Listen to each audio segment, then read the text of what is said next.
Hi, I'm Amy Mitchell, Director of Faith International English Classes, a ministry of Faith Church on the north side of Indianapolis. And my name is Anna Hannum, and I'm the Administrator for Faith International English Classes. We meet once a week for 2 hours to teach English to immigrants and refugees in the area around our church.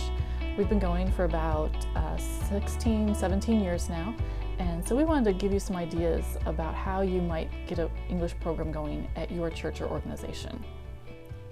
We sum up everything we do with the phrase, teach well, love well. So the first thing you set out to do is figure out how you can do that too. It's okay to start small and then learn as you go and grow and change things and throw stuff out that doesn't work. Be flexible. The main thing we focus on is Imago Dei. Every person who walks through our doors is stamped with the image of God. And we meet them where they are, we learn about them, learn about their hopes and fears and dreams and histories and families. And this is where you can really have influence and gain friendships. So Imago Dei is absolute core first things. So as Amy said, you can start your program small and let it grow naturally. One of the big things though is to be flexible. Be constantly looking at what you've done, be willing to say, that wasn't good, and start again. Be willing to make changes as you go along and be flexible so that you can make your program into the best program that it can be. Another thing that you will need as you first start out is a director or a team of leaders who can help make the decisions that need to be made to get a program going. We have found this to take a lot more time than you might think. If you are planning on starting a fairly large-sized program, your director may be a full-time person.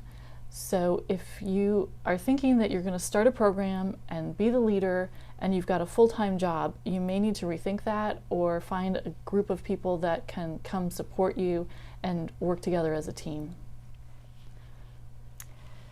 And then start doing some networking. We've found that this is hard. Things happen and you need people who have gone before you and who know the areas and who know the cultures. So contact your local placement agencies, your local immigrant outreach organizations, other English programs in your city or state. You can meet online regularly to ask questions and support one another. And it's so encouraging just to hear that, yeah, we're seeing the same things. We're facing some of the same problems. You really aren't crazy. And if you have a particular people group that you expect to teach, go find the people who know about that culture well. Because if there's anything we've learned, it's you've never arrived in cultural learning. Come to this with a lot of cultural humility and just be open and learn. Just because it's different doesn't mean it is bad or it is wrong. Start embracing these things because God shines through every culture and you see how big He is by learning about the cultures. So network with the people who know things, find them. And then get some funding. We are so blessed that Faith Church funds us completely. It's been amazing. But if you don't have that kind of backing, or if you are a standalone organization, we know other places who get funding through grants or donations. The next thing you need to do is decide on a program type. Will you just have small conversation classes? Will this look more like a school? How often will you meet? Where will you meet?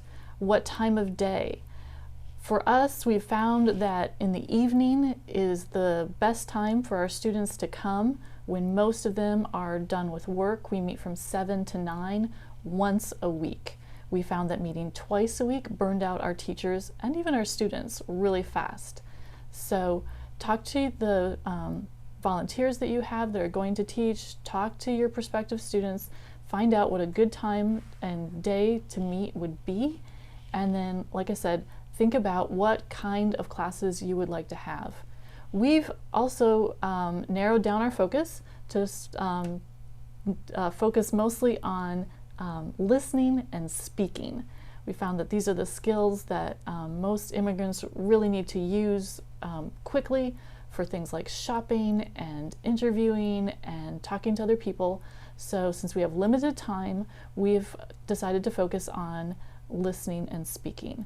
But there are other ways that you could go. Maybe a lot of the people in your area need help with reading and writing, and you want to focus on that. And then the other aspect of that would be, do you want to have childcare?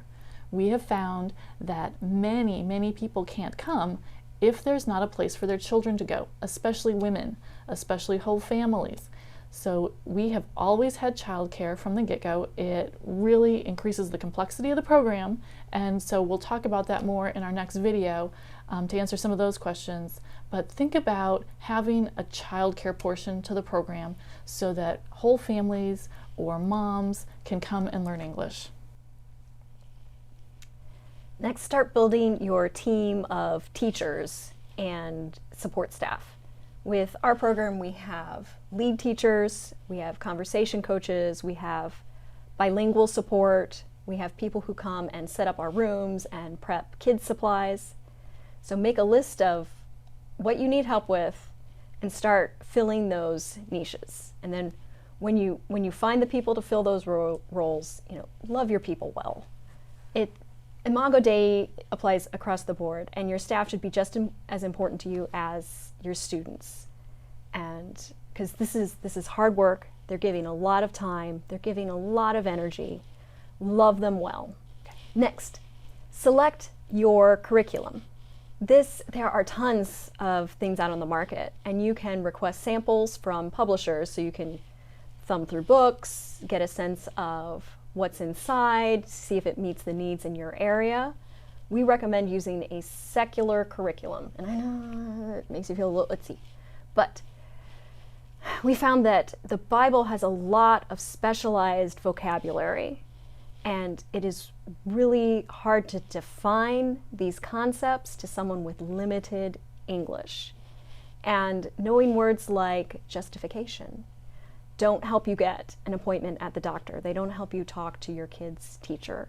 So the needs may be different in your area, and that's fine.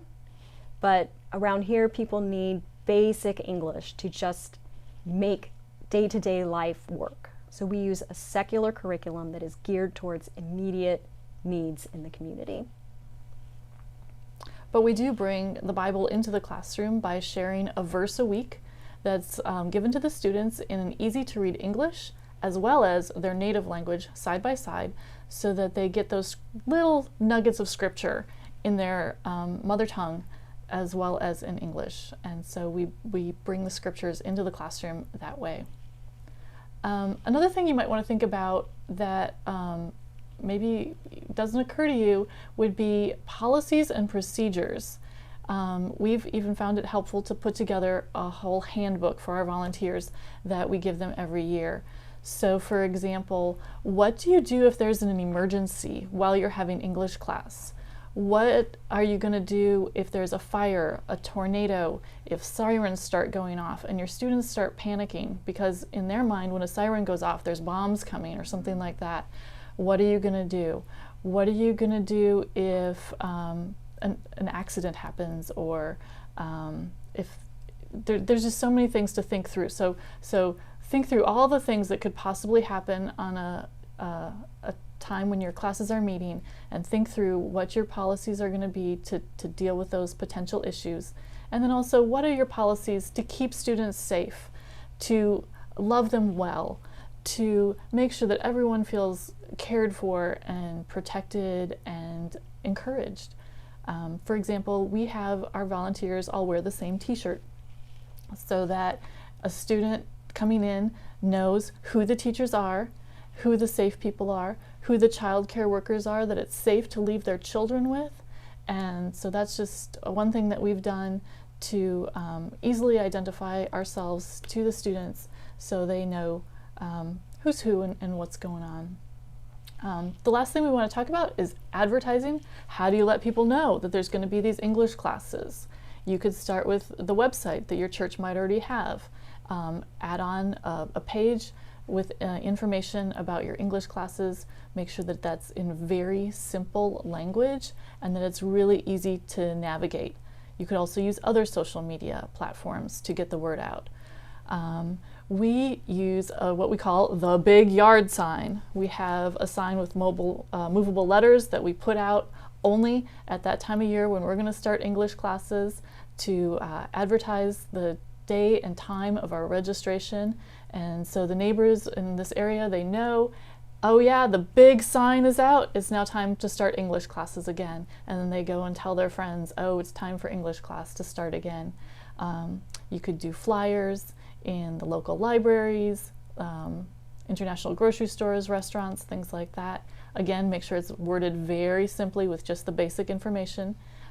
We also do postcards that we have available to pass out when people come to the church office or on Sunday morning, or that students can take to their friends, again, with very simple wording and instructions on when to come for English class. And then, honestly, word of mouth is the best. We have students, tell neighbors, tell friends, and then they come because they know that their friend is coming. They come because they know their relative is coming, and the program has grown that way. This is a long list of things, and we didn't even include everything. So start out someplace, and when you come against roadblocks, feel free to reach out to us. We love walking along with other programs, so you get to have the fun that we have in working with internationals. Our next video will be all about how to do your children's program. Ciao.